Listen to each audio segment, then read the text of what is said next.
Bueno, bienvenidos a este a fondo que tenía con ganas de hacer hace mucho tiempo, porque quería proponerles precisamente un espacio distinto a estos dos personajes.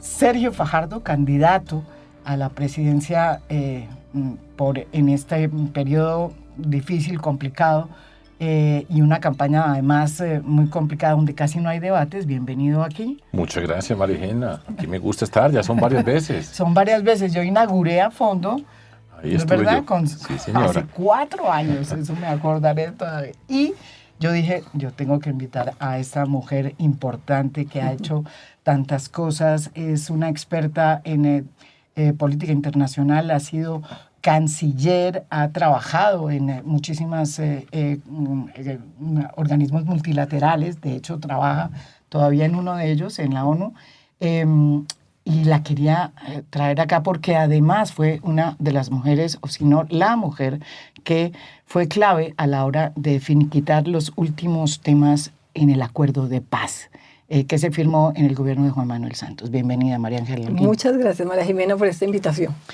Bueno, y yo quería hacer una entrevista distinta. Bueno, vamos a ver, esta es la primera vez que estamos juntos, o sea que para todos es distinto. Vamos a ver qué pasa. Pues. A ver, ¿cómo es esto de María Ángela? María Ángela nunca se había metido así tan directamente en política. Usted ha sido una funcionaria de organismos internacionales, funcionaria de la Cancillería, ¿sí? Muy aplicada, usted no sale, y de pronto la ve uno con serio saliendo a hacer campaña. ¿Cómo fue eso, María Ángela? Pues María Jimena, en la campaña del 2022, como usted dice, no me metí. Pero tengo que decir que 28 años de servicio al país, en distintos cargos, pues hace que yo no pueda desprenderme del país, de lo que siento que le pasa a este país y de lo que veo que a lo que vamos a llegar en esta confrontación y en esta polarización. Entonces en enero, un día le dije a Sergio, no, o sea, yo me voy a meter porque realmente me angustia lo que está pasando. Y bueno, ahí me he metido en cosas, tampoco mucho, porque como usted dice, trabajo para Naciones Unidas, para el secretario general en el conflicto en Chipre, entonces tengo que estar en eso. Pero sí he querido como poner mi grano de arena de que esta polarización va a llevar al país a su destrucción. Eso es como lo veo. Si uno ve los debates, es como que la situación jurídica de Cepeda y Uribe en un tribunal lo están trayendo al escenario político, y esa es la campaña que estamos viendo. Y me parece que eso sí es acabar con este país. Sergio, cuando María Ángela le dijo, oiga, ¿sabe qué? Yo quiero, usted que, porque digámoslo así, dijo, uy, no, ¿qué tal? Semejante mujer tan importante se me mete aquí yo, ¿qué tal que me...? Estoy hablando... Sí, estaba hablando desde tu mirada. Yo hablar de la mía, exactamente, yo estoy hablando de eso. Pues, es que los hombres también tienen su corazoncito. Un corazonzote, de hecho, pero aparte del tamaño del corazón está el sentido del país. Sí. Y por supuesto, pues nosotros somos una pareja, entre comillas, inusual en este mundo de lo público, ¿cierto? María Ángela, como lo acaba de decir, ha sido servidora pública. Desde la época de... No, pues Carlos Gustavo Arrieta, procurador general. Cuando César Gaviria era el presidente de la República, estuvo en el gobierno de Samper en diferentes cargos. Además, sí. En el gobierno del presidente Uribe, en el gobierno del presidente Santos, y ha sido servidora pública. Y ella siempre me ha dicho que ese es su orgullo en la vida, esa ha sido su forma de servir a la sociedad, y por supuesto lo ha hecho de una manera extraordinaria, por supuesto desde mi perspectiva. Ahora, cuando ella me dice, yo quiero participar, yo le digo, pues bienvenida. Yo no me mortifico por tener una mujer inteligente, brillante. Eso era lo que yo le quería preguntar. Yo a mí eso no me mortifica un solo segundo, ni creo en la frase que detrás de cada hombre hay una gran mujer y ese tipo de cosas. Ella tiene su vida, tiene su luz, tiene su espacio, lo que ha construido, y es valiosísimo. Entonces, a mí no me mortifica, y no solamente no me mortifica, sino que me alegra. Ella tiene su camino, sabe dónde estar, quiere estar, sabe qué es lo que está diciendo, entonces me parece excelente. Entonces, pues bienvenida. Nunca fue que yo le dije, te tenés que meter, así no funciona entre nosotros. Y por supuesto, sí, pues lo hace muy bien. Es la primera vez que eso pasa. Sin duda. Y estoy muy contento. O sea, lograr tener una sintonía entre lo que es la vida personal, familiar, y la vida pública, que es tan compleja, pues es inédito, es un capítulo de esta naturaleza, pero a mí me alegra profundamente y estoy seguro que lo que María Ángela hace enriquece nuestra campaña. A mí personalmente me enriquece, no tengo ningún problema en decirlo y me gusta. Entonces, no hay problema, por eso nos podemos sentar aquí. Bueno, es la primera vez. Y María Ángela, uno siempre dice, bueno, ¿sí le para bolas? En términos políticos estoy diciendo, cuando usted dice, hombre, sabe que yo decía esto por acá y no por allá. ¿Cómo hace? ¿Cómo es la historia? ¿Sabe que cuando le doy mi opinión, nunca estoy esperando que cambie la de él? Pero yo sí creo que oye. En eso estoy segura. No es que pretenda, pues, que si yo digo, ay, él dice ve y acabe nada, no. Porque además tampoco me parece que sea lo sano. El candidato es él, el que ha estado en campañas es él. ¿Yo en qué estado que me parece que es valioso? Yo he estado dentro de los gobiernos. Digamos, yo sé lo que es gobernar. ¿Cómo funciona el Estado? Yo sé lo que es un consejo de ministros, sé lo que el reto que tiene el presidente del día a día. Y eso, digamos, no muchos de los candidatos lo conocen.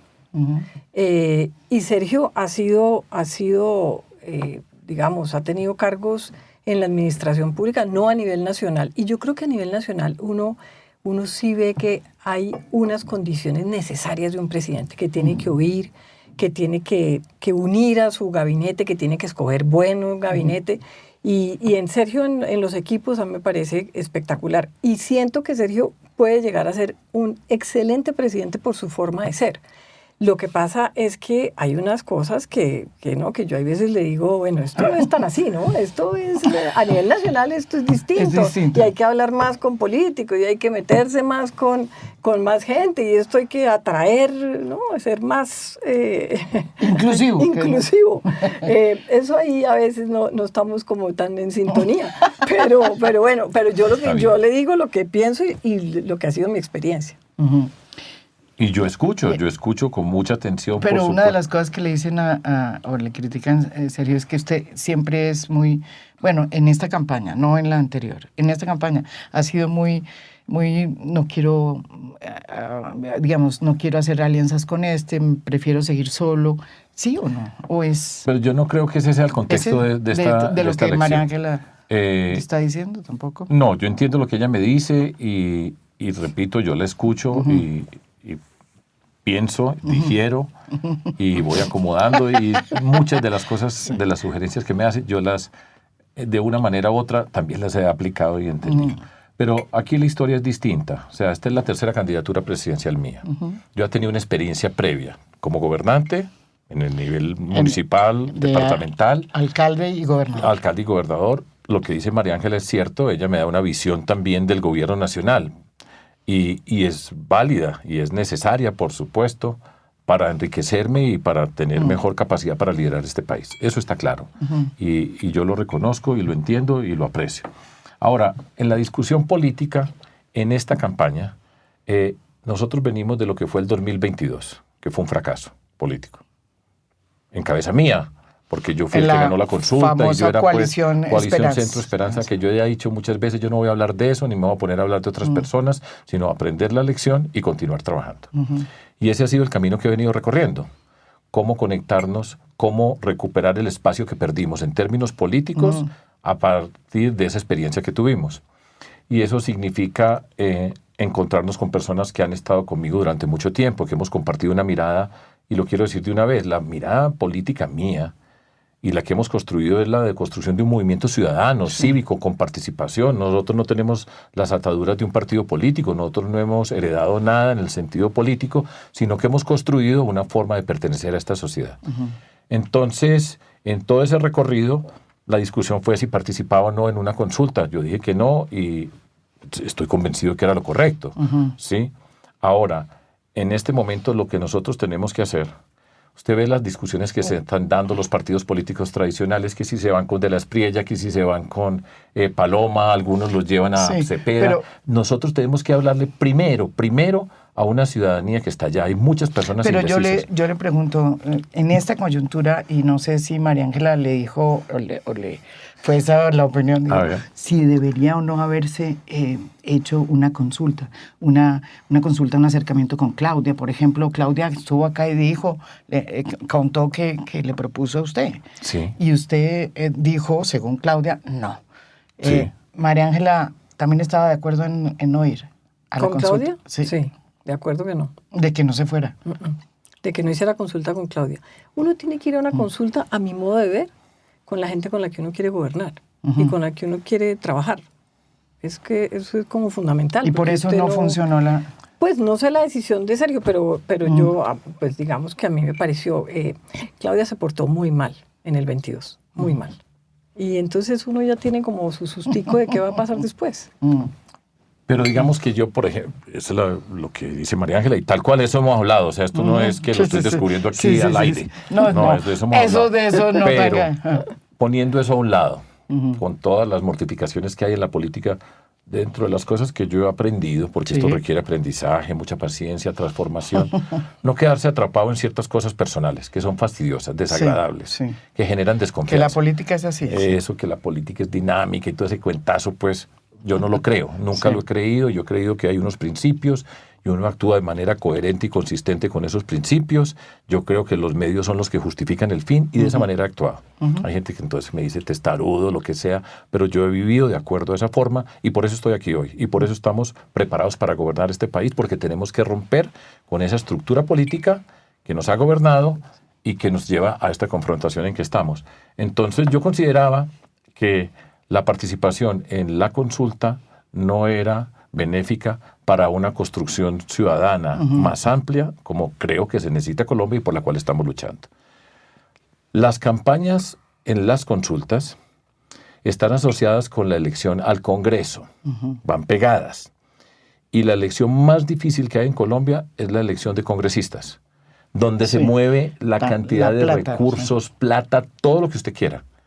Y esas estructuras partidistas juegan un papel muy importante en la determinación de la consulta. La consulta no es un voto de opinión, no es un voto abierto, ¿sí?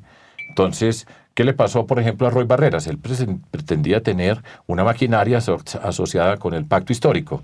Y dijeron, no lo vamos a apoyar, mire la votación que sacó.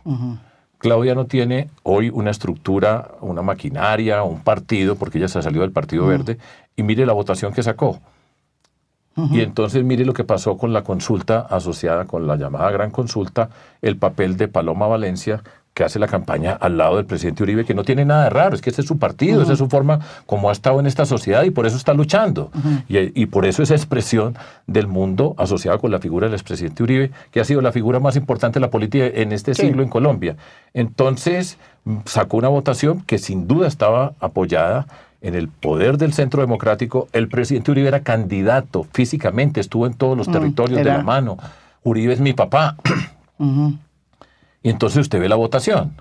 Ahí hay una maquinaria tremenda que lleva esa votación. Entonces, nosotros no tenemos esa maquinaria. Yo pertenezco a Dignidad Compromiso, que es un partido pequeño, que no tiene esas estructuras, y siempre lo consideré y lo sigo considerando, que era llegar a un terreno para perder. Ya hemos perdido, uno pierde en la vida. Y yo en eso no tengo ningún problema. Yo siempre he dicho, mientras que usted luche por su convicción, por sus principios, está luchando por lo que es, nunca va a perder. En el sentido de que está haciendo lo que cree, lo que lo impulsa, lo que lo motiva. La razón para estar hablando nosotros hoy está asociada con eso. Entonces, ese fue mi raciocinio. Y yo creo que pues, lo tomé a conciencia. Eso no fue pues que escuché muchas voces de todo, de cosas que se han dicho, pero mi conciencia sigue siendo la misma. No era correcto participar en esa consulta. Ahora, los fenómenos políticos tienen una cantidad de imprevistos y los que faltan para ver. ¿Sí? Entonces, para recapacitar, pues para resumir, la confrontación entre Cepeda y Uribe en el contexto de unos tribunales. Al presidente Uribe lo absolvieron, después lo condenaron, después lo absolvieron en segunda instancia. Sí. Iván Cepeda apareció entonces en ese momento como la expresión de la izquierda que se había enfrentado a Uribe, que representa Petro contra Uribe. Ese es el enfrentamiento que hoy tenemos en esta sociedad. Iván Cepeda nunca había pensado ser presidente de Colombia. Nunca ha manejado más de 10 personas en una UTL. pero hoy representa esa izquierda y entonces se convirtió en candidato presidencial. Esto pasó de manera intempestiva. El asesinato de Miguel Uribe, lo que ocurrió con él. La gente se le olvidan las cosas. En ese momento, por ejemplo, el papá de Miguel Uribe apareció como candidato, no se sabía si era del Centro Democrático, no, todas esas cosas. Entonces, así es este fenómeno político. Han pasado cosas intempestivas, imprevistas, pero la decisión de no participar en la consulta, yo sigo pensando que es correcta, pero ya no hablemos más de esa bendita consulta. Ya no, era una pregunta porque ya estamos de cara a la primera vuelta. María Ángela, es fácil armar, digamos, es fácil... usted es una mujer independiente que hace sus cosas y bueno, y ahora está aquí de princesa consorte, digo yo, o cómo se llama eso. No le diga eso, no princesa le diga eso, por consorte. Favor. ¿Eso cómo le queda? No, sabe que yo soy súper independiente, María Jimena. Hago lo que creo, como lo creo. Ni siquiera le consulto a Sergio pues nada de lo que voy a hacer. Yo he querido como oír a las mujeres en este país, somos la mayoría. Y lo que he hecho es eso, me he ido a varias ciudades a oírlas, a entenderlas, a ver, digamos. Eso es lo que está haciendo. Sí, y realmente es increíble uno oír tanta angustia de tantas mujeres por sus hijos, por su familia, porque además son las grandes transformadoras. Usted sabe, la casa funciona por las mujeres. Y lo que pasa en la casa es porque la mujer ha hecho algo. Entonces, he querido eso y pues ha sido súper enriquecedor para mí al mismo tiempo. Pero pues tampoco, no le consulto nada a Sergio, no nada. De pronto me dice, ¿tú para dónde vas? No, yo voy para Ibagué. Y ni siquiera sabe ni a qué, y hago ahí mensajes y digamos, a mí lo que me ha impresionado más porque es una campaña distinta. Sí, ya pasando el 8 de marzo, vamos para las primero es que se nos volvió que la consulta es la primera vuelta. O digamos la segunda, porque las encuestas son la primera. Sí. Entonces ahora las encuestas es lo que digan las encuestas. Bueno, casi no se pueden hacer encuestas. Y la segunda es las consultas. Bueno, la consulta supuestamente eran consultas dentro de partidos para elegir un candidato. No esta cosa de que van 7 que piensan distinto, porque a mí que me diga que la gran consulta pues no piensan diferente allá todos, a volverse uno. ¿No? Eso me parece que como que no... O sea, pues es muy distinto a cualquier país del mundo, en todo caso. Entonces ahora creen los que ganaron la consulta que es que todos se tienen que unir a ellos, o si no, es porque usted quiere que el del otro lado gane, ¿no? Que esos son los mensajes ahora a Sergio de la gran consulta. Es que si usted no se une, entonces usted es el culpable de que Cepeda va a ganar. Pero a ver, por favor, ¿no? A ver, ¿de qué estamos hablando? La culpabilidad es esta polarización tan absurda en la que la gente está desesperada. Porque yo sí creo que hay mucha gente que dice este país no puede estar 4 años más condenado. Hay 21% de gente que está indecisa. Entonces, más los que votan en blanco, que es otro número. Más los que están votando en blanco. Porque dígame entonces, ¿qué vamos a hacer 4 años más en esta confrontación? Pero frente a eso, yo le he oído a los dos decir, no, digamos, esta candidatura no acepta ninguna relación con Uribe, digamos, no se van para allá. Esa es una decisión ya tomada. Es una decisión, pero no tiene nada de raro. Es que nosotros estamos... Usted lo dijo muy claramente. Sí, claro, y yo lo he repetido, pero es que esto no tiene nada de raro. Estamos en política, nosotros representamos una política, una forma de hacer la política, una forma de gobernar, una forma ciudadana. Y nos hemos enfrentado, y eso es normal en una democracia, cada quien lucha por sus ideas. Yo cuando he sido candidato siempre me ha tocado enfrentarme con una persona que está asociada con la figura del presidente Uribe. Y hemos ganado y hemos perdido. Y siempre respetado. Y cada uno está luchando por lo que quiere. Por eso estamos para buscar el poder, para transformar esta sociedad.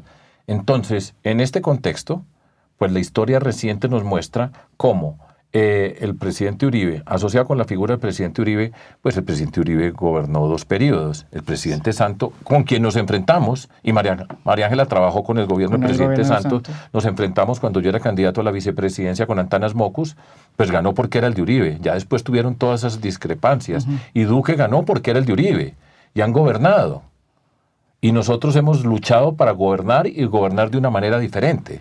Y entonces después aparece la figura del presidente Petro, oposición permanente desde el Congreso de la República, 3 veces candidato a la presidencia, votó en blanco cuando estábamos Antanas contra Santos en ese momento, y ahora están en el poder. Y nosotros seguimos reivindicando, diciendo, se puede gobernar de una manera diferente y esta polarización no nos conviene. Esto es dañino para Colombia. Vamos incrementando un conflicto social, la rabia que se va moviendo, y lo digo con la autoridad que me da de haber recorrido a Colombia en tantas oportunidades y de haber escuchado en tantas oportunidades. Y es un mal camino para nuestro país. Entonces estamos reivindicando esta forma de la política, una forma de hacerla, respeto a los que estén allá, quien quiera estar donde esté. Pero lo que no voy a aceptar es lo que acaba de decir María Ángela, que hay varias veces me lo están diciendo, si usted no se retira para apoyar a Paloma, usted es el culpable de que Cepeda sea presidente de Colombia. Le dije, nunca en la vida. Nosotros no somos culpables de haber hecho política transparente, de haber gobernado, de haber luchado contra la corrupción, de haber mostrado cómo se transforma. Ahora soy culpable yo. ¿Quiere que no gane Cepeda? Vote por mí. Ese es el reto. Ahora, y eso lo vamos a hacer y la estamos luchando y allá vamos a llegar. Ahora, lo que yo entiendo es que si en primera vuelta Sergio no sale para ir a la segunda vuelta, no se van con, su opinión. No, yo en eso ahí no se mete. No. Aquí cada cual vota como quiere. En mi mujer. Pero pues es que la idea no es pensar qué va a pasar en segunda. La idea es pensar que en primera la gente logre entender que este país necesita reconciliarse, que este país necesita estar unido, que este país en esta polarización. ¿Pero por qué ese mensaje no entra? Porque hay algo que pasa. No, yo creo que el gobierno Petro ha generado tal miedo y tal angustia que creen que el otro extremo es lo único que puede salvar la situación con esas cosas que dicen, que además uno oye a Abelardo y pues uno dice, miércoles, esto aquí, ¿qué va a pasar? ¿No? Además, yo le digo que a mí me impresiona y es que es como un tema como contra la Constitución en general. Entonces, Paloma dice que la paz no y que la JEP no, y bueno, eso es parte del bloque constitucional. Y el otro dice que se va a salir de la ONU, de la OEA, de los organismos, eso también está dentro de la Constitución. Entonces aquí, ¿qué es lo que queremos? O sea, patear, el marco jurídico de este país y hacer... ¿no? Y ayer le digo que estaba en Medellín y me monté en un taxi y me dice el taxista, no, es que Abelardo prometió traer las tropas de Estados Unidos. Bueno, si la gente cree ese tipo de cosas, pues estamos perdidos. Pero es tal como el miedo que han generado y como el horror del otro lado, que la gente está, me parece que la gente está totalmente como en sus mundos, sin entender lo que va a pasar aquí. No es quien gane, es quien gobierne. Hay un tema muy complicado que por primera vez se ve tan evidente, y es el tema de la decisión por parte de casi todos los candidatos que van, los 3 por lo menos primeros más altos en las encuestas, de no ir a debates. Entonces no hay debates. Usted, que ha hecho varias campañas y que ha ido a todos los debates, sí, ¿no le parece eso raro en esta campaña? Porque, pues, digamos, la vez pasada, creo que hace 4 años, el que no fue Rodolfo Hernández, pero del resto todo el mundo fue, ¿sí? No es que me parezca raro, me parece lamentable, dañino para, repito, es que todas esas personas que están indecisas están dando un mensaje. Sí. No lo quieren reconocer los que están en esa polarización, que les conviene la polarización. Es que los que están en los extremos lo que necesitan son uno del otro extremo para confrontarse.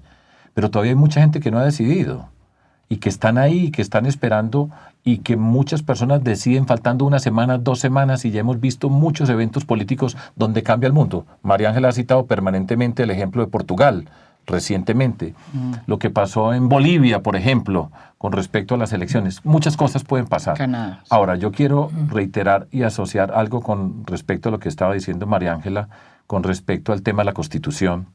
Y mencionó el papel o lo que han dicho públicamente el señor de la Espriella y Paloma Valencia. Al mismo tiempo, usted escucha a Cepeda, no lo escucha, pero por él habla Petro. Lo que está haciendo Petro es patear la Constitución. Cada que hay una decisión que a él no le gusta en una de las instancias de la organización del Estado colombiano, patea, golpea, agrede, maltrata. Esa es otra forma de rechazar la Constitución. Y por eso está permanentemente la discusión acerca de una asamblea constituyente, que Petro la viene diciendo desde el 2023. Y ya él firmó, y el ministro Sanguino firmó, y están recogiendo firmas para hacer una asamblea constituyente. Entonces, ¿nos vamos a quedar nosotros en eso en Colombia? Esa va a ser la confrontación que tiene Colombia enfrente. Lo que estamos diciendo nosotros no puede ser. Nosotros no nos podemos devolver al pasado, no nos podemos quedar acá y tenemos que avanzar en la confrontación. Miedo, rabia, solamente habrá daños sociales para este país. Y nosotros tenemos que ser capaces de preocuparnos por reconciliarnos, por encontrarnos. Cada uno sale diciendo que ahora va a ser el gran acuerdo nacional, pura paja. Aquí no hay ningún acuerdo nacional, no se ha construido ningún acuerdo nacional y jamás se va a construir un acuerdo nacional en esa confrontación. Nosotros lo podemos hacer. Y ese es el reto y eso hay que repetirlo y repetirlo y repetirlo. Ahora, tienen una cantidad de poderes muy grandes. El presidente de la República tiene todos los instrumentos del Estado en función de la candidatura de Cepeda, alimentando esa rabia, ese malestar, ese agredir permanentemente. Si no acepta el Banco de la República lo que él dijo, que se puede discutir, yo creo que eso es discutible, pero lo que no puede ser es despatear al Banco de la República, a la institución, porque hizo algo que él no quería. Pero eso lo convierte él, entonces ese es el proyecto de los uribistas, los neoliberales, y todo es confrontación, todo es confrontación. Nosotros tenemos que cambiar. Tiene mucho poder para llegar, mucho, tienen muchas influencias. Lo nuestro es David contra Goliat, pero más de una vez David ha ganado, y eso es lo que estamos apostándole. Si usted llega a la presidencia, la va a poner de primera dama, que no sirve para nada esa función de primera dama. No, hay que quitar hasta el nombre. ¿No es verdad? No. Eso es lo que hay que hacer, la primera cosa que hay que hacer es quitar el nombre. Sí, eso. Hay que abolir ese nombre. O sea, ¿no es verdad? Total. Sí. Total, entonces, ¿cuál sería, digamos, el papel fundamental de María Ángela? Pues ella puede ser, primero, una gran consejera. Toca que oiga, ¿no? Eso es muy bueno. Yo le oigo mucho. Lo que pasa es que hay que saber escuchar, entender y mirar las cosas. Pero creo que es no una le gran oye tanto como ella, como no, está exagerando, pero bueno, también se vale exagerar. Eso no es nada. Y nos podemos reír y molestar y entonces podemos discutir una cosa, pero algo bien interesante de nuestra relación, que es una relación muy bonita a estas alturas de la vida, es que nosotros no nos quedamos atrapados en una discusión de esas y que somos capaces de entendernos y continuar. Eso, si no, pues imagínese. Pero lo que quiero decir es, ella puede jugar un papel muy importante, pues naturalmente no puede ser ministra y hay gente que me pregunta, le dije, pues eso no tiene ningún sentido. Pero... Bueno, Germán Vargas fue ministro. Pero él no era hijo de Santos. Estamos hablando aquí de personas que tengan una relación, pues... Pero lo que quiero decir es, sin duda que ella puede aportar mucho a un gobierno con su conocimiento, el conocimiento de las relaciones exteriores. ¿Cómo vamos a avanzar nosotros, para poner un ejemplo sencillo, en educación, en ciencia, en tecnología? ¿Cómo se pueden abrir puertas con otros países? Saber, ella tiene un conocimiento, pero pues que a mí me parece único, y sabe dónde están las puertas, dónde están las organizaciones. Puede ayudar en muchos aspectos para incorporar a Colombia al mundo internacional, más allá, por ejemplo, de situaciones conflictivas como es la relación con Venezuela. Todo eso, ella puede ser una muy buena asesora, puede acompañar y eso nos enriquece a mí en primer lugar y a todo un equipo de gobierno. Eso no tiene nombre, no tiene una forma específica, pero ella tiene ese valor y tiene la personalidad, tiene el conocimiento y hay además algo que es bien importante también, que me gusta reconocer. Donde ella está, siempre la respetan. Y eso no lo regalan, eso es construido y tiene ese poder, el poder del respeto, de la integridad, y entonces es una voz escuchada y seguro que nos sirve a todos. Yo la verdad, digamos, lo de internacional sí, y pues es demasiados años en esto para no saber qué puedo aportar. Pero con esto que he hecho con las mujeres, le cuento que... Abrió otra beta. Sí, abrí otro, y es uno cómo puede ayudarle a tantas mujeres con tantas necesidades. Que no es complicado. Mire que estuve en el Chocó, por ejemplo, y había un grupo de mujeres que decía, no necesitamos que nos regalen, apóyenos a un proyecto, 200 mujeres. Y estoy trabajando en eso, le cuento. O sea, me llevé una gente amiga mía de esos que son bien sociales y que quieren ayudar. y voy a acabar armando un proyecto bueno para ellas y me les conseguiré la comercialización para hacer patacones, chocolates, de todo. Hacer toda la cadena. Hacer toda la cadena. Eso es lo que yo creo que uno desde un gobierno puede hacer y podría hacer. Es como uno, esos nichos de esas mujeres. Mire, en Ibagué, por ejemplo, me encontré con unas mujeres que le ayudan a mujeres que han sido violadas, que han sido, o que han, digamos, o con maltrato familiar. Y gente que lo hace voluntariamente, que reciben en sus casas esas mujeres con esos niños que el Señor les ha pegado en la noche y que salen a ver qué hacen. O sea, yo digo, el Estado tiene que estar más presente en eso. Entonces, eso, por ejemplo, que ha sido todo lo que he oído y escuchado en estos viajes, digo, acá hay un lugar, tenemos que ayudar a estas mujeres, tantas y organizaciones que uno no se imagina, voluntarias. Por ejemplo, gente que psicológicamente queda tan golpeada, entonces con las universidades, los muchachos que estudian psicología, que hacen pasantías, cómo los involucran, y todo eso esas mujeres lo hacen gratis con las uñas. Si el Estado estuviera ahí, todas esas mujeres podrían tener mucho más apoyo y soporte. Yo no soy feminista ni nunca he sido. Yo le iba a preguntar nunca. Eso. Exactamente. No, usted no es feminista. No, yo no. ¿Por qué no es feminista? No, digamos que a mí, yo esa cosa como ese feminismo con rabia no comparto, digamos. Yo creo que uno se hace un espacio, yo creo que las mujeres nos hemos hecho muchos espacios. Ahora, por ejemplo, estoy más que feliz con las mujeres en la NASA, que me dice, las dos colombianas que están en el viaje a la luna ahorita, y son colombianas. Y yo digo, miércoles, esto nos demuestra que somos muy echadas para adelante. En cambio, yo estoy en desacuerdo con ella y yo digo que sí es feminista. Y lo digo en qué sentido. Es un símbolo para las mujeres. Es un símbolo de autonomía. Todo lo que está diciendo es por lo que luchan las mujeres, por la igualdad, por la autonomía, por su capacidad. Entonces puede que no se ponga el calificativo de feminista, que no le pero gusta. ella en la vida es una expresión de lo que nosotros queremos dentro de nuestro gobierno y hemos querido, de la igualdad de las mujeres, del poder de las mujeres, de la capacidad de las mujeres. Es un perfecto ejemplo. Puede que no le ponga el rótulo, pero está hablando de las mujeres. Es una mujer ejemplar. Muestra eso y eso es lo que necesitamos. ¿Cuál es la frase? Titula la frase bonita del otro día. Di. ¿De cuál otro día? No, porque no me acuerdo en una conversación que yo decía que los hombres, las mujeres ya no son lo que eran y los hombres todavía no son lo que deberían ser. Para entender ese cambio. Bueno, pero eso es muy feminista. Pero por supuesto. Pero bueno. Eso es muy feminista, y ya que estamos hablando de ese tema, hay un hecho que un grupo de mujeres puso de presente a raíz de muchos eventos y de personajes públicos hombres que han considerado que el acoso sexual es parte, pues, del paisaje y no un delito. Usted... No, yo sí creo que es un delito. ¿Usted? Sí. Yo creo que además es como un aprovechamiento a una necesidad que tienen las mujeres, pues, de empezar a surgir, de empezar a trabajar y ser exitosas, y quedan atrapadas, pues, en unos relacionamientos que al final no son. Y que les da temor, decirlo, porque les da temor perder la oportunidad, perder su trabajo. Pero me parece que es un aprovechamiento de los hombres que sí se convierte en un delito. Mire, le voy a poner un ejemplo. Ella es feminista, no sabe que es feminista. No, pues claro que sí es. Yo voy a decir algo personal acá, que no tiene ningún misterio, lo puedo decir. Sí. Yo siempre le he preguntado a María Ángela, que ha tenido esa carrera tan destacada, son 28 años, empezó a los 28. Antesito, sí. Bueno, yo siempre le pregunté, a ti, en toda esta carrera, viendo lo que pasa con tantas mujeres, a ti te han acosado, te han forzado, y ella siempre me ha dicho que no. Y es así. Y es así. O sea, no. ¿Nunca?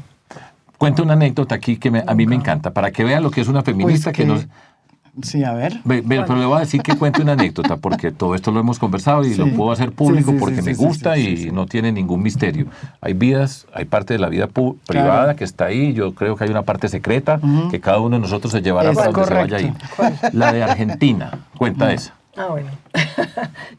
A mí me nombraron directora de la oficina de Argentina de CAF. Fui a abrir la oficina de Argentina en el 2008. Y, bueno, los argentinos son bien machistas, ¿no? Yo era la única mujer en ese momento, mi oficina era hombres, y estaba el director de Crédito Público de la Argentina, al quien nosotros les aprobábamos los proyectos, ¿no? Ellos nos presentaban los proyectos y después se los llevamos, decidíamos y en un paquete llevábamos con el ministro y el director de CAF. Y llega este señor a la oficina, manda a decir que va a ir a presentar unos proyectos, no me mira en ningún minuto, o sea, soy la directora y la única mujer. Entonces él explica mirando a los hombres y explica su proyecto y todo. Cuando salió les dije, bueno, ¿y este qué estará creyendo de la vida o qué? Pero me quedé callada, llegó el presidente de CAF, nos fuimos a la reunión con el ministro de Hacienda y el personaje pues estaba sentado ahí. Y entonces empiezan a hablar de los proyectos y él dice, bueno, yo le presenté la semana pasada o hace 2 semanas a la CAF mi proyecto y quiero que lo aprueben. Y entonces yo le dije, el presidente de CAF me dice, pero usted no lo puso en su lista. Y le dije, no, es que yo no lo conozco. ¿Cuál proyecto? Entonces dijo, no, si estuve en su oficina. Le dije, ¿usted me miró a los ojos a mí y me explicó el proyecto? No. No sé si le dijo al resto de la oficina, pero no a mí que soy la que la dirijo. Ese proyecto no va. Ahí está. Y listo, punto. Y se acabó. Y salimos la de ahí. Yo me imagino que pasó. No, y ahí salimos y el presidente de CAF se muere de la risa y me dice, bueno, entendí todo. Y le dije, no, pues tampoco. O sea, soy la que manejo la oficina y porque soy mujer, entonces, ¿qué? ¿No me mira? Y es como si no existiera. No. A que se dé cuenta que quién manda. Ya ve, pues, todo esto estoy demostrando con ejemplos de ella, lo que significa, no se quiere decir feminista, no se diga, ese no es el problema, pero por la igualdad de las mujeres, por lo que significa, ahí está. Mire, fui embajadora en Naciones Unidas entre el 2002 y el 2004, 2004-2006. Sí. Y éramos en total de en ese momento habían 180 países en la ONU. Yo creo que fui la número 12. 12 mujeres con ese mundo de embajadores. Y esto era una batalla, ¿no? Porque muchas veces está uno en reuniones y es que ni miran, ¿no? Porque uno es mujer. Porque uno es mujer. Pero bueno, ahí ya yo saqué... Espuelas. Espuelas, pero por todos lados. Me parece... No, bueno, ese es un tema muy... Y ese es recurrente, es un tema que se habla mucho entre ustedes, políticamente, digamos, todo este tema... No. De los derechos, digamos, sexuales y reproductivos de las mujeres, todo esto, sí, no. No. Exacto. Digamos ahora con estos viajes sí llego y le digo a Sergio, increíble esa cantidad de mujeres con las uñas, cómo es que el Estado no ayuda más a todo ese tema de la violencia intrafamiliar, a las mujeres que maltratan. O sea, eso como que, pues yo he estado como más en el mundo internacional, ¿no? Entonces esto que he estado pues ahora es como más nuevo para mí. Y lo que he querido sí es que cada vez que voy a alguna ciudad quiero es estar con esas mujeres, quiero oírlas, quiero ir a fundaciones, quiero como que me cuenten esas problemáticas tan grandes y sin recursos para nada. Entonces, hablando sobre María Ángela dice que usted no le para. Mire quién es el que está contando las anécdotas, le está diciendo que las cuente, lo digo orgullosamente, le estoy diciendo, hable. O sea, yo no tengo problema pero además me da mucho orgullo que ella hable, que explique, que sea. Usted ese diría no es el problema mío en la vida. Cosas, o sea, ¿en qué le para bolas, pero cuándo sabe que no le va a parar bolas? ¿En dónde es que usted para? Ahí. Pues hay es natural. Ella ha hecho un recorrido de servicio público, pues ya dije, en los gobiernos. Pero usted dice, acá, aquí no. Y yo vengo por otro camino muy diferente en términos de la política y de lo público. Sí, entonces, son distintos. Muy distintos. Y por eso es que vamos a gobernar, porque somos distintos. Ese es el reto para la sociedad colombiana, el reto que nosotros tenemos. Entonces hay momentos donde ella ve... ella ha visto todos los políticos de Colombia. Todos. y todos la respetan y ha conversado con todas las personas. Entonces, por supuesto, en este espacio nuestro, precisamente ha sido construido por fuera, en general, de todos esos políticos. Ajá. Yo he dicho, mi problema no es con los políticos. Personas valiosas hay en todos los grupos. Yo no tengo duda acerca de eso, pero la práctica de la política es que para transformar esta sociedad, es mi convicción profunda, tenemos que cambiar la forma de la política. Hay gente que dice, no, esta es la forma, usted está preocupado por la forma. No. Cuando usted le vende el alma al diablo para llegar al poder, como dijo muy bien, claro, nítido Gustavo Bolívar, no, cuando hablaba de Benedetti, hoy estamos con Papá Pitufo, estamos viendo todo lo que está asociado con una corrupción. Nosotros y en la forma de entender la política eso no cabe. Entonces, yo me puedo entender con políticos, he hablado con muchas personas, con muchas, y yo escucho y pongo amigos atención. De María Ángela. Y amigos de María Ángela y no amigos de María Ángela, ese no es el problema, no, ¿cierto? Lo que sí tenemos que hacer es cambiar la cancha donde nosotros jugamos. No vamos a llegar al Congreso de la República, este gobierno que llegó, y hablo de este gobierno, dije, pues que este es el que vamos a cambiar. No nos vamos a devolver, vamos a volver a hacer el de Duque repetido ahora en una nueva versión. No. Entonces, lo que nosotros tenemos que hacer es cambiar esa relación con el mundo de los políticos. Es mi experiencia personal. La gran mayoría son personas inteligentes, pero el reto que tenemos es jugar en otra cancha. No es, venga, vote por mí y entonces le voy a dar a usted este pedazo. María Ángela, o sea, que en eso no le conceda a María Ángela. No, lo que pasa es que es más difícil. Es más difícil la conversación. No, yo ahí, por ejemplo, le digo, yo siento que también el arte de la política es saber hablar con todos y entender a todos. El hecho de que yo me siente con alguien con el que yo no estoy de acuerdo, me parece que tiene un pasado X, no quiere decir, a mí no me convierte en eso. Pero lo que he llegado como a una conclusión, le digo la verdad, porque eso, pues estas discusiones llevan rato, es que, pues que para la manera como Sergio ha hecho política, y que así ganó en Antioquia, y así ganó en Medellín, y así hizo una cosa pues extraordinaria para Medellín, en el caso específico de esa ciudad, lo veo mucho más difícil a nivel nacional, pero lo veo que esa es su manera y eso es lo que le da tranquilidad. O sea, en esta etapa de su vida no puede hacer algo que va en contravía de él mismo. O sea, porque eso lo amarga.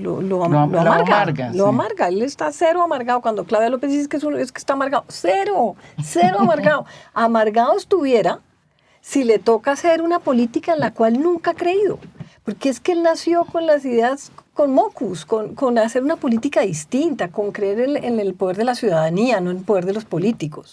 Entonces, hoy, si estuviera dando un salto para el otro lado, ahí sí creo que estaría amargado. En cambio, está perfecto. Y aquí vamos a vivir felices, sea o no sea. Sí. Y es cierto. Y entonces, yo he hablado con muchas personas del mundo de la política, muchas. He hablado en privado. Yo alguna vez saqué la lista, mire, con todos estos he hablado. Y está la lista, ¿cierto? De personas muy disímiles, muy disímiles. Y lo que yo creo, y es mi experiencia del Consejo de Medellín, de la Asamblea Departamental, hay gente que me dice, no, pero Medellín y Antioquia, no, es que uno tiene una trayectoria. Cuando yo me siento acá es un recorrido, lo que hemos hecho, lo que hemos construido.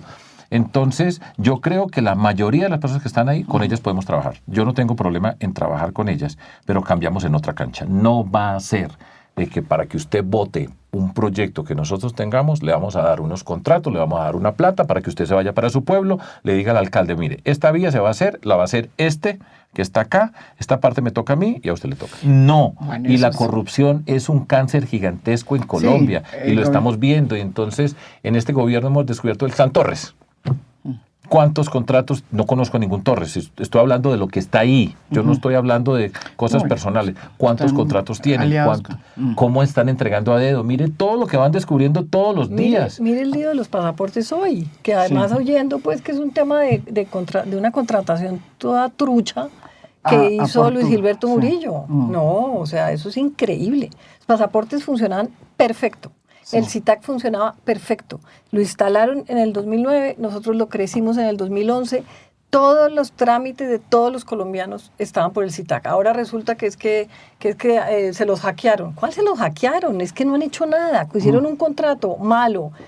Además con una cosa que esta mañana estaba oyendo por el radio, que contratan a uno, que subcontrata al otro, que no tiene ni idea, que entonces pasan de 10.000 millones, al otro le dan 7.000. ¿En dónde están esos 3.000? ¿Quién se quedó con ellos? No, o sea, es que esto sí ya estamos llegando a unos niveles y es un servicio que los colombianos tienen todo el derecho. Es que imagínense que a usted le digan mañana que usted se tiene que quedar aquí, no puede salir del país porque no le dan un pasaporte. O sea, y todo este gobierno estuvo destruyendo pasaportes.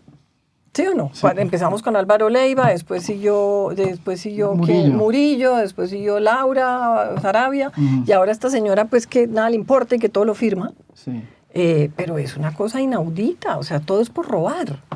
Y hablando de eso, la Cancillería, ¿usted piensa que en este gobierno o en los otros está en qué situación? Y digamos, ¿qué refleja en materia de política internacional?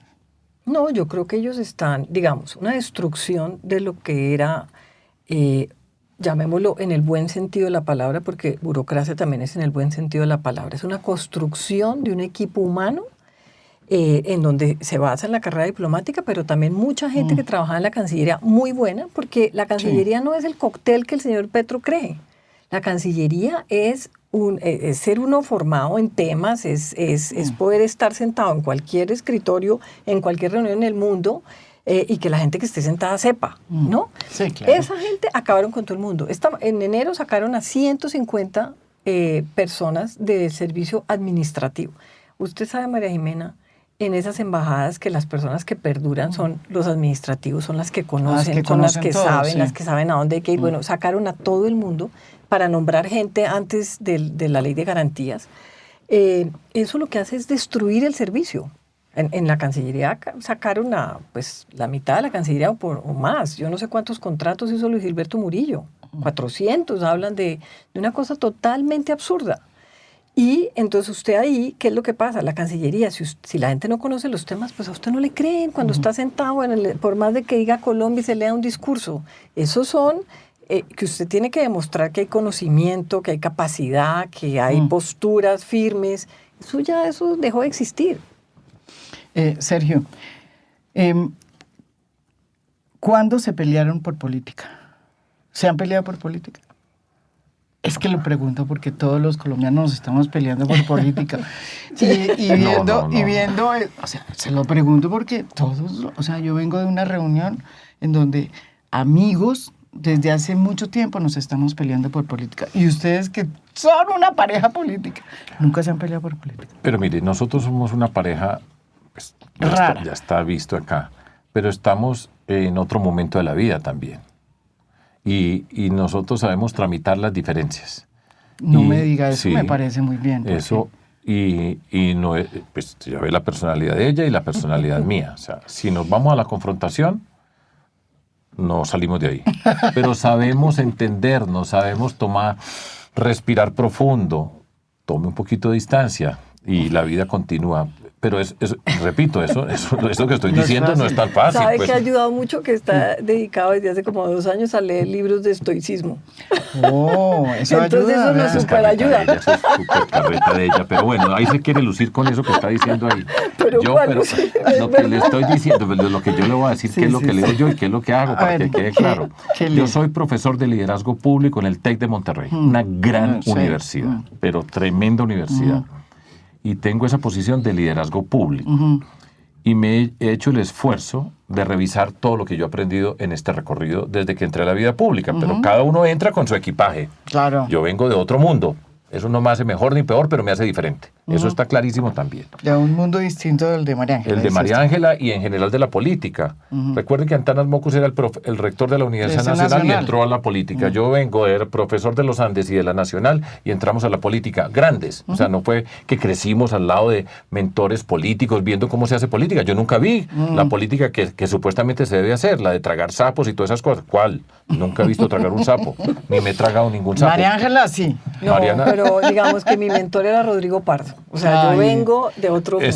Ese también fue mentor mío. Yo vengo de un mentor que era Rodrigo Pardo, después Carlos Gustavo Arrieta. Rodrigo Pardo. Todo muy distinto, o sea, no el mundo político. Gran mentor, además gran amigo mío, porque gran periodista también. Sí, gran periodista. Gran persona, lo conocí yo desde la Universidad de los Andes durante mucho tiempo.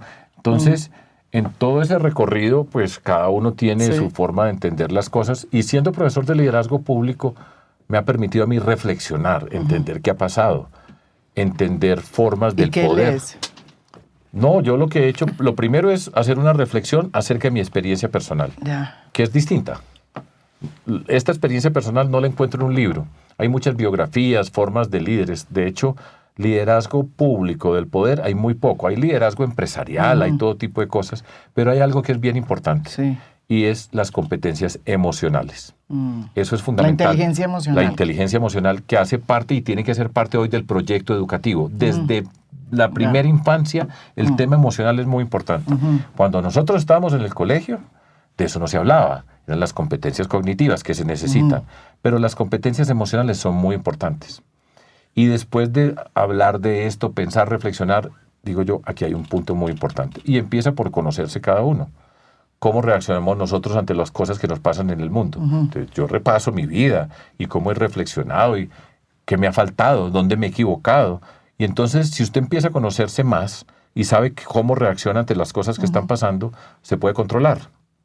Y cuando uno se puede controlar, entonces ya la discusión es de una manera distinta. El estoicismo, que yo no es que sea un predicador del estoicismo, ni mucho menos, pero he leído algunas cosas, eso es cierto. Pero, por ejemplo, entre las cosas que le digo, preocúpese por lo que usted puede hacer. Tenga conciencia de qué es lo que usted puede hacer y hay otra cantidad de cosas que están por fuera. Actúe de manera correcta. Cosas de esa naturaleza. Y entonces usted puede evolucionar, y yo he evolucionado, a algo que es fundamental para la política, que es la empatía. Si no hay empatía, no hay posibilidad de transformar. Y en esta confrontación en que estamos, no hay la más mínima empatía. Porque cuando usted al diferente lo convierte en enemigo, con el enemigo no hay empatía, sino destrucción. Entonces, la empatía es fundamental. La capacidad de ser capaz de pensar, y yo lo hago todos los días, a todas horas. Donde estoy en una reunión y una persona me está diciendo algo, yo siento que me mortifica. Y la reacción natural es, le voy a responder para demostrarle que no. Ser capaz de escuchar y preguntarme, esta persona, ¿por qué me está diciendo esto? No solamente que me está diciendo algo que yo me siento ofendido o agredido, que no me gusta, sino digo, ¿por qué? Y cuando uno es capaz de preguntarse por qué, puede reaccionar diferente. Eso yo lo he aprendido. Y eso no lo aprendí ayer, sino lo he venido construyendo y ha sido reciente. Y tengo una frase muy bonita dentro del mundo del tema del liderazgo, de un Richard Feynman, que fue un premio Nobel de Física. Enséñale a tus hijos pronto lo que aprendiste tarde en la vida. Esa frase me parece muy potente y es parte de lo que yo hago. Y todavía me falta pulirme, pues no va a creer que estoy ya en una nube navegando por todos lados. Yo le quiero hacer una pregunta y a los dos, a ver, porque yo tengo un marido, yo tengo un marido profesor, ¿no? Y los profesores tienen un problema. Yo se lo digo, ¿quién se lo digo? A ver, ¿Cuál es el problema? Que creen que tienen que explicar todo. Es correcto. No, es que ese es parte del problema. Yo le digo a Sergio, esto no es una ecuación que hay que, un teorema que hay que explicar, ¿no? La gente no está aquí esperando el detalle, sino frases más cortas, más contundentes. Esa es parte de la discusión. Yo le digo, no, esto no es una clase y usted no tiene que explicar todo. Eso, es que ese es una... Pero bueno, tema. Ahí en eso nos quedamos ahí más o menos. He mejorado mucho en eso. Esa es la verdad. Y estoy en el mundo digital como nunca había estado. Sí. Y si usted revisa, nosotros hoy, en Colombia, en el TikTok del mundo de la política, somos los que vamos adelante.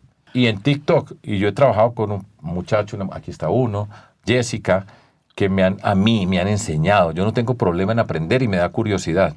Y entonces estamos haciendo una campaña digital impresionante con estos recursos. Muy poquitos recursos tenemos nosotros. Entonces he aprendido a hablar de otra manera.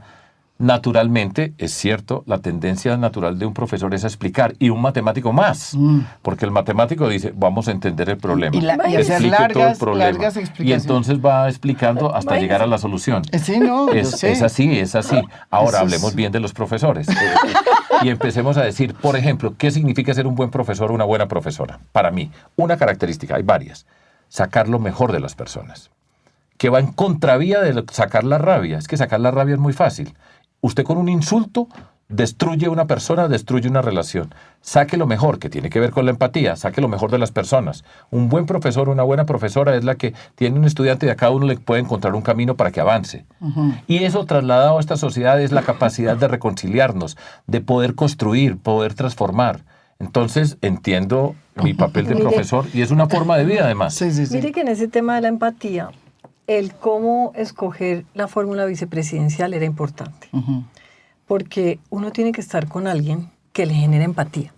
Uno tiene que estar con alguien que piensa como uno. Porque el no estar con alguien que piensa como uno, eso es muy difícil. Y usted sabe lo que son las vicepresidencias acá en este país, que es lo que el presidente quiera. Y el presidente se lo dice el 8 de agosto al vicepresidente, no se lo dice antes. Antes le dice de todo para que quede emocionado. El 8 le dice, no, ¿sabe qué? Usted concéntrese en los derechos humanos.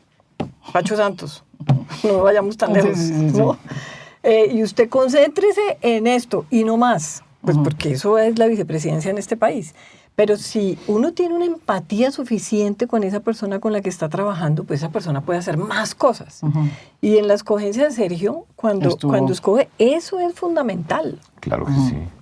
Y Edna es una persona que también tiene vida propia. No es pues que va detrás... Es también profesora, maestra. También es profesora, y no es que vaya detrás de mí de acólita, ¿se dirá así? Acólita, sí. No hay, pero... No hay, pero serían acólitas. No hay porque hay muchas cosas que no hay para las mujeres, por ejemplo. Estoy de acuerdo. Pero ella tiene su luz propia también. En paralelo, y eso no, y pero eso está bien.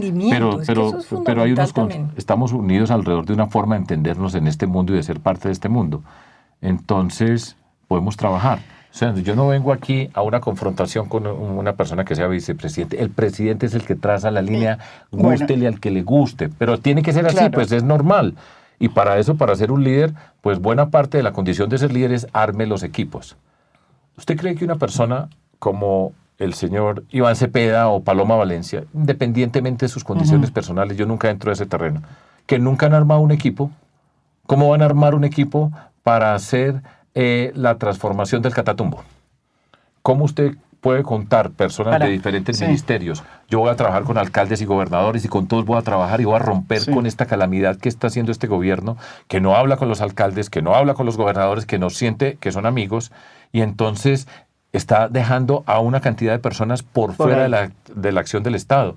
El alcalde Galán se queja. Lo que ha pasado en Medellín, para mí eso me duele profundamente. El presidente no habla con Federico Gutiérrez ni con Andrés Julián Rendón. No son de mi partido, no son de mi grupo político y no votaron por mí. Pero son el alcalde de Medellín y el gobernador de Antioquia, y eso vale para todo Colombia. Y llega allá, saca a unas personas de la cárcel. Yo sé quiénes son las personas que sacaron. Hacen parte de ese mundo criminal que ha hecho tanto daño en la ciudad de Medellín. ¿Cuántas víctimas de esos que está sacando ahí están caminando todavía por las calles de Medellín? Los para enfrente de la alcaldía y la gobernación, el espacio público de la ciudad. Los pone en una tarima, les da voz y no habla con el alcalde y el gobernador. El daño que hace al hacer ese tipo de cosas es tremendo. Y eso no puede ser, Nosotros tenemos que hacerlo de una manera distinta, articularse con alcaldes y gobernadores. Yo creo que eso es una ruptura impresionante que tenemos que hacer en Colombia. Ya porque nos toca ir cerrando, una pregunta, ya que usted toca ese tema que los dos se han metido mucho, y es el tema de la negociación con grupos al margen de la ley.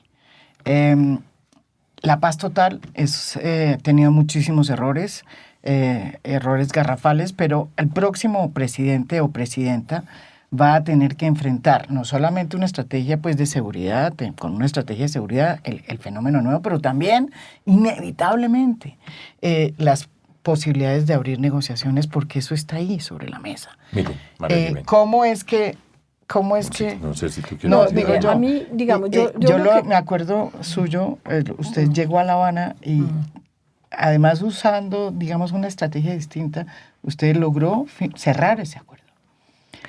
Esa lección que le dejó. Y lo que a uno le da mucha tristeza, María Jimena, fue que Duque no haya implementado el acuerdo como debería estar. El acuerdo era un acuerdo de 15 años en que, digamos, una cosa venía detrás de otra.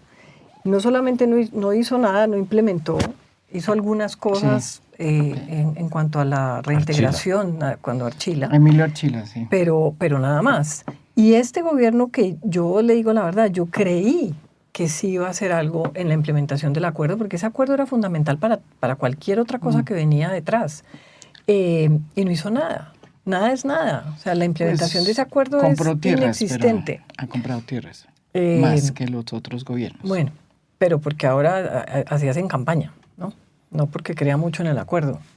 Pero a mí sí me parece que la implementación del acuerdo de paz es fundamental. Es fundamental, y yo no veo, obviamente Paloma ya ha dicho que no. Y bueno, y Cepeda pues no, y de las Asprilla pues ni se diga, menos. Entonces sí creo que la problemática va a crecer y cada vez más este país va a estar totalmente controlado por los grupos criminales. Pero Sergio, usted que tuvo que sentarse a negociar con ellos también cuando fue alcalde. Estos eran los primera generación. Primera observación. Yo no me senté a negociar con ellos. Ella era parte de una política que el gobierno nacional, sí, que además debo decir, Bogotá no acepta a esos, excombatientes de la SAUC y llegan a Medellín. Y entonces usted es el alcalde y usted tiene que sentarse buena pregunta a negociar. y buena oportunidad para explicar eso. Y voy a explicar porque A mí cada rato me dicen que yo tengo relación con gobernabilidad y todo ese tipo. No, pero es la misma discusión de si hay que negociar o no con las organizaciones Yo creo criminales. que, mire, yo he creído en todos los procesos de paz de Colombia. En todos. Públicamente, además. Nosotros, cuando yo fui gobernador, teníamos con Iván Marulanda una persona que se encargó de construyamos la paz. O sea, no están hablando pues con un troglodita que no tenía idea de eso, porque yo, desde que Álvaro Uribe fue gobernador de Antioquia, yo era de la Comisión Facilitadora de Paz de Antioquia. O sea, yo he visto el rostro del paramilitarismo, he visto el rostro de la confrontación. Y eso no lo regalan. Ahora, cuando llegamos a Medellín, el gobierno nacional, antes de que yo ganara las elecciones, negoció con los grupos paramilitares e hicieron un acuerdo de desmovilización. Antes de que yo entrara. Por eso, ¿usted le tocó entrar a negociar con ellos? No, me tocó implementar eso es distinto, una negociación. Sí. Había una negociación, pero además Bogotá y Medellín, que además no se parecen en nada como ciudades. Yo aprendí mucho de Mocos en el sentido de una política diferente ciudadana, pero en Medellín es totalmente distinta y nosotros hicimos una política ciudadana, pero a mí me tocó implementar. Y por supuesto, ¿de dónde estaban saliendo? No fue que llegaran a Medellín, allá estaban. O sea, no era que se vinieron de una parte para llegar a Medellín a ver qué hacían, sino eran de Medellín. Sí. Que eso hace complejísimo un proceso de reinserción, de implementación de los acuerdos. Entonces yo sé cómo se construye. Y yo lo decía siempre, llegan con un poder tremendo, pero pues ¿quién lo va a desconocer? Ese poder tremendo, pero el reto nuestro era, en el marco de lo que habían negociado, irles quitando poder, quítele poder y que no nos lo vayan a ocupar. Y eso me hace... Desde esa experiencia, yo reflexiono acerca del país y digo, ¿cómo hacemos? Yo creo en la construcción de la paz. No he dejado de creer. Este gobierno se equivocó de manera fundamental. ¿En la paz total en qué? Pero para empezar, cuando creyó que iba haciendo acuerdos parciales y que iba a hacerlo con todas las fuerzas al mismo tiempo. El mismo presidente que dijo que el ELN se acababa en 3 meses. Es que ahora se les olvidan las cosas. Estamos en campaña, entonces se puede decir cualquier cosa para que voten, pero después va a ver la realidad que pasó. Entonces, pretendió hacer, porque era él, una negociación con todos. Y cuando usted empieza a hacer acuerdos parciales, él saca el ejército del territorio y las bandas criminales no se fueron, se quedaron ahí. ¿Quién las va a sacar? Se multiplicaron por todas partes, todas estas disidencias. Hoy estamos hablando de mordisco. Mordisco es un nombre que todo Colombia hoy conoce. Lo mismo que con la corrupción, papá pitufo, que no habíamos oído. Ese es un gran error. Y si usted no tiene una fuerza pública fuerte, sólida, para llegar al territorio, para poder construir las intervenciones sociales que se necesitan, entonces no va a ser posible. Yo me reservo el derecho como presidente, y es mi obligación, como ha hecho todo presidente. Todo presidente ha hecho su proceso, reservar, pero yo sí tengo claro que si nosotros no tenemos una fuerza pública sólida, es imposible negociar. Ahora, ya hemos propuesto Plan Catatumbo, Plan Chocó y Plan Cauca. Sí, también tendríamos que hacer Plan Guaviare, y es llegar a ese territorio. La fuerza pública tiene que estar, la justicia, trabajar con las comunidades. Sí. Hoy son prisioneras de un mundo criminal donde el Estado no tiene la capacidad para reaccionar y ofrecerles oportunidades. Y se necesita una fuerza pública sólida. Esa es una lección aprendida. Y este gobierno no la hizo, y no solamente no la hizo, sino que debilitó la fuerza pública. Todos los días la debilita el presidente Petro, y estamos viendo una criminalidad. Pregúntele a María Victoria Llorente, que han hecho unos estudios de la Fundación Ideas de la Paz, cómo va llegando otra criminalidad. Ya no es solamente el narcotráfico, la minería ilegal, la extorsión, el gota a gota, y eso se está regando por todo el país. El Clan del Golfo hoy está en 400 municipios. Sí, ese es uno de los retos, sin duda alguna, del próximo presidente. Yo les agradezco a esta pareja pues debutamos. Sin igual. Y me falta tal vez una pregunta, es decir, ¿cómo se contentan cuando pelean? Si es que pelean mucho, ¿no? Realmente. No, cuando la discusión empieza como a subir, entonces es como chao. Cada uno para su lado y ya. Sí, no. Pero no. ¿Usted se vuelve a su estoicismo? Es ayudado. El estoicismo pura carreta de Usted vuelve al estoicismo. Yo estoica no tengo nada, no. A mí me da rabia y según serio soy rencorosa. Yo creo que no, pero yo digo esto, mejor dicho. Aquí la tengo guardadita. Él ahora se ha vuelto todo así como... No, ella tiene lista, ¿cierto? Yo digo, la lista mía es Colombia. Yo tengo que ser capaz de superar muchas que me fastidian, les repito. No es que yo diga, me volví pues ya que voy por una nube viajando por todo Colombia. Gabo siempre decía que Mercedes era la guardadora de sus rencores. Sí, yo también. Mercedes... que es lo importante. Gran personaje también, sí. Así es. Y por eso digo, yo quiero decir, denos la oportunidad de gobernar a Colombia. ¿Quiere guerra? Ahí escoja para votar. No vote por mí, por favor. Si quiere guerra, en el sentido de una confrontación, Colombia, todo lo que tenemos nosotros para avanzar, toda la riqueza que tenemos nosotros. ¿Y cuándo en la bendita vida vamos a salir de esta forma de estar en confrontación? Pero además, mire la destrucción de Venezuela, ¿no? Un país que usted conoce mucho porque María Ángela fue embajadora en Venezuela. Espectacular, además, rico. Y bueno, y esa confrontación nos llevó a el fin de Venezuela. Bueno, muchísimas gracias a esta pareja especial, particular de la política. Digo otra cosa final. Hay mucha gente que dice, no, yo voto por Sergio porque está con María Ángela. Bueno, yo lo he oído. Sí, claro, yo sé. Yo lo he oído. ¿Para qué le voy a decir que no? No, yo lo sé y me parece muy bien. Si quieren votar porque yo estoy con María Ángela, pues voten por mí. Pero además me dicen, no, si se consiguió a María Ángela, yo voto por él. Entonces, pues, a reírnos de vez en cuando en todo este mundo de la política. Bueno, gracias. Lo que es la vida. Muchas gracias por este A Fondo.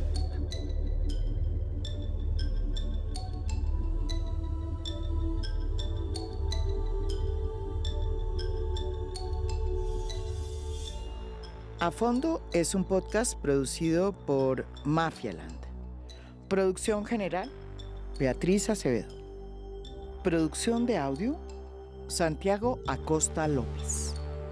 Música original del maestro Óscar Acevedo. Nos pueden escuchar también en mi canal de YouTube. Gracias por escuchar. Soy María Jimena Duzán.